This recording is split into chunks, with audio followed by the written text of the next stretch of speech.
النصر بين 70 و40، مشروع بخبرة أم مغامرة بالزمن؟ أهلا بكم من استوديو صدى. النصر يستهل مشواره في دوري روشن السعودي بمواجهة التعاون، لكن ما يسبق المباراة من أسئلة قد يكون أهم مما سيجري داخل الملعب. النصر اليوم يراهن على مزيج غير معتاد. مدرب بلغ 70 من عمره هو جورجي جيسوس، وقائد داخل الملعب تجاوز 40 هو كريستيانو رونالدو. مشهد يبدو لامعا إعلاميا، لكنه يفتح أسئلة صعبة عن المستقبل. التجارب العالمية تعطينا الصورة بوضوح. باريس سان جيرمان مثلا جمع بين نيمار ومبابي وميسي، وامتلك ثلاثيا ناريا يملأ الدنيا ضجيجا، لكنه اكتشف أن الأسماء الكبيرة لا تكفي، وأن النجومية وحدها لا تبني مشروعا.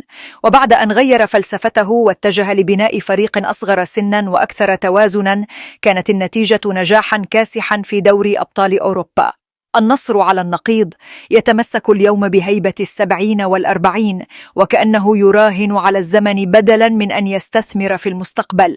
قد يكسب وهجا إعلاميا، لكنه يخسر معادلة اللياقة والسرعة التي تحسم المباريات الكبرى.